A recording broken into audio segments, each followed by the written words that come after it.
Guys, thank you for tuning in. Today I would like to discuss a topic about, this is going to be relating to Nate Silver. Nate Silver is perhaps the most respected, acclaimed statistician and pollster in the modern political age.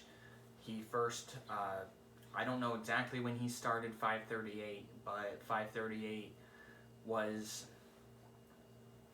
is something that I've tuned into in 2016 and 2020, and I probably will tune into it a little bit in 2024, although it's important to note now that Nate Silver has moved on from 538. He's no longer working with 538. He has his own channel, his own subscriber-based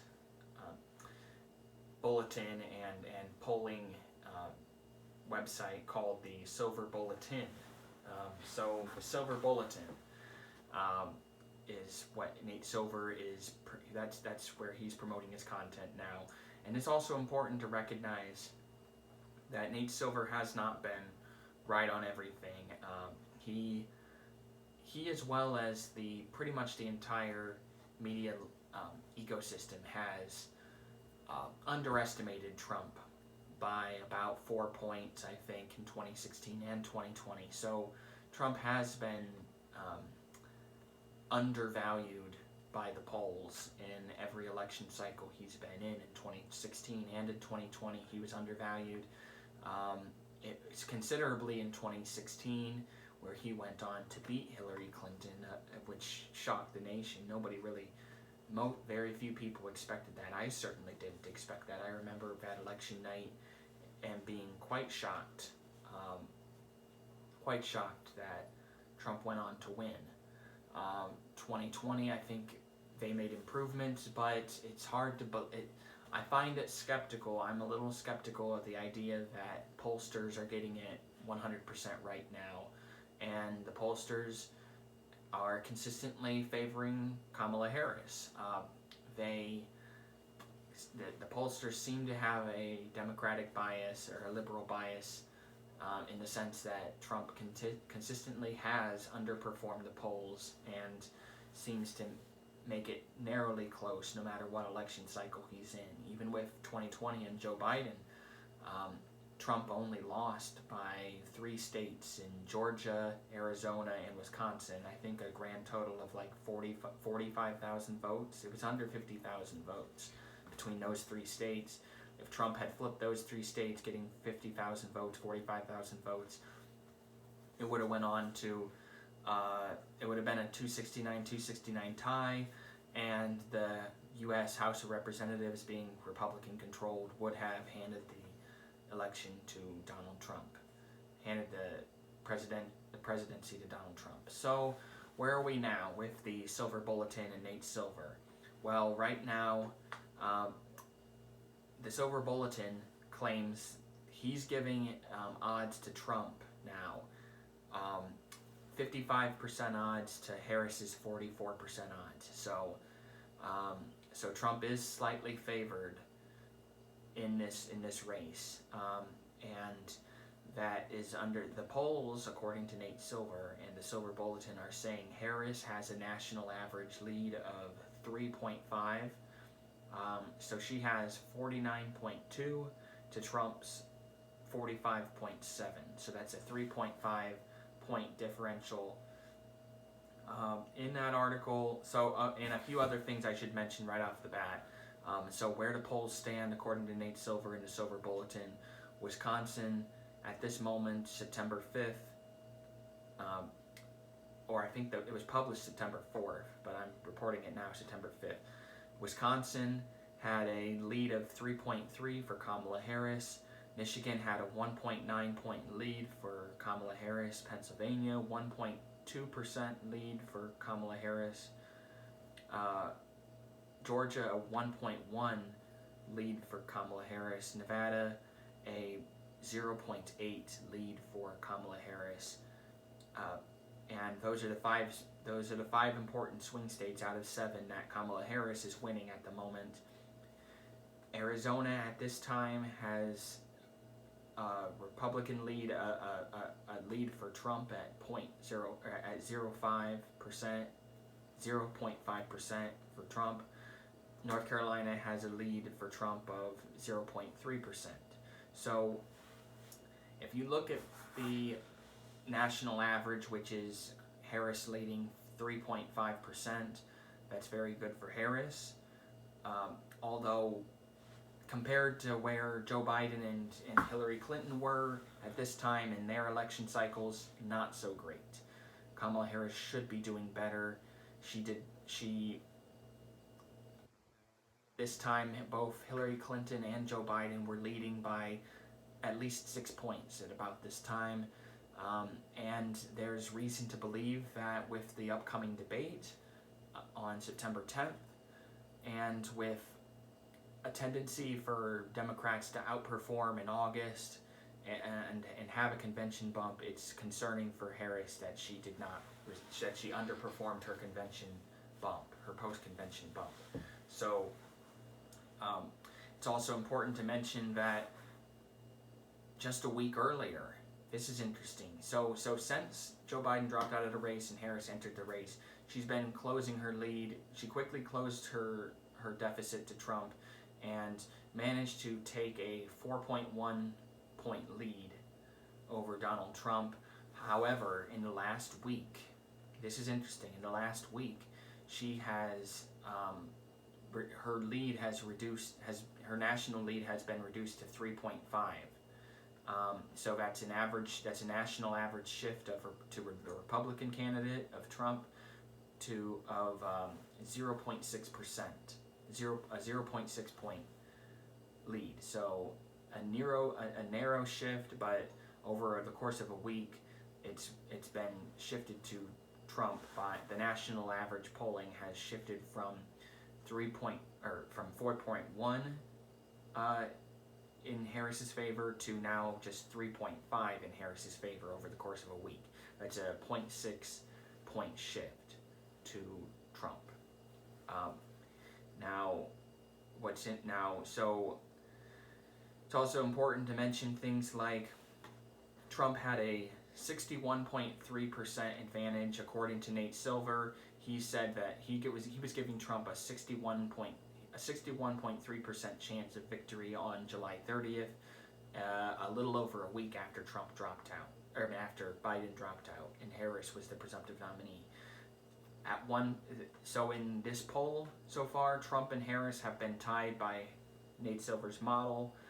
The first time was on August 4th, when Harris closed the gap on Trump on August 4th, and then went on to move up to her 4.1, and then went on to grow her lead within the chances, the odds. You know, it's important to remember I'm talking about odds according to Nate Silver's Silver Bulletin odds, and I'm talking about the polls that Nate Silver quotes and uses, the national polling and state polling. So those are different things. There's the odds and the polls. So now, let's see. Nate Silver gave Kamala Harris, her high point in the odds was 56.7%. That was August 14th. I think that was right around the time of the Democratic National Convention. And now, so back on August 28th, a week ago, it was dead even. Nate Silver said that even though Kamala Harris was winning in the polls, the national polls, slightly, that according to his projections, he gave them 50-50 odds on August 28th. So at the start of August 4th, Kamala Harris and Trump were tied. She rose up to 56.7% odds in the middle of August. Now, at the end of August, it went back to being a 50-50 tie between Kamala and Trump, according to Nate Silver's odds. Now, at this point, as of yesterday, Nate Silver gave Trump a 55% advantage. Odds for Trump at 55%, odds of Kamala Harris at 44%. So what we're seeing here is not a large shift, really. Trump had the best odds, but that was back in the end of July. Now Trump once again has a lead of 55% to 44%, and of course Nate Silver is considering a few factors here. I think the main factors he's considering, he had a few bullet points he wanted to point out, and I read them, and so there are three things that worked in that he was considering when he broke from the polling average, national polling average, and considered that Trump actually has an advantage at this time, because of course the national polls don't reflect the electoral college outcome. The electoral college is what decides U.S. presidential elections, not the national polls, not the popular vote. So that's important to remember, and he takes that into consideration. So one thing that he wanted to mention, Nate Silver, was that Kamala Harris underperformed her convention bounce. So whatever boost she was supposed to get she was expected to get a 2-point bump from the end of the convention. She only got a 1.2 point bump. He expected her to get a 2-point bump. She only got a 1.2 bump.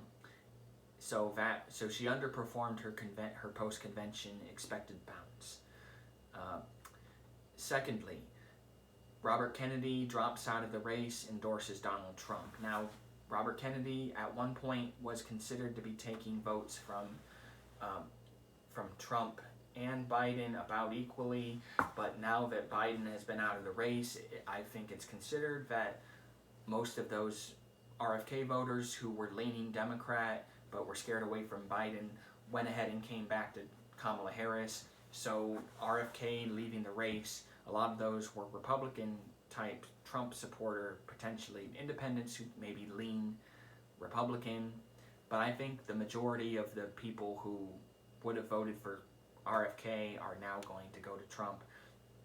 So Nate Silver mentions in his second bullet point that RFK leaving the race is going to help Trump. Third, Kamala struggling in Pennsylvania. So Pennsylvania is very possibly the most important swing state in the race. I think it has a total of 19 electoral votes. Very important for Trump or Kamala. It's very possible neither one of them can win without Pennsylvania. Very possible neither one can win without Pennsylvania. At this very time, Pennsylvania is only a 1.2 point advantage of 1.2 for Kamala Harris at this time. However, it has shifted slightly to Donald Trump. It has shifted slightly towards Donald Trump in the last week, as has the entire polling average nationally, from for an average of 0.6 to Trump. So what Harris did have was a 4.1 point lead. Now it's a 3.5 point lead. So that's important to consider.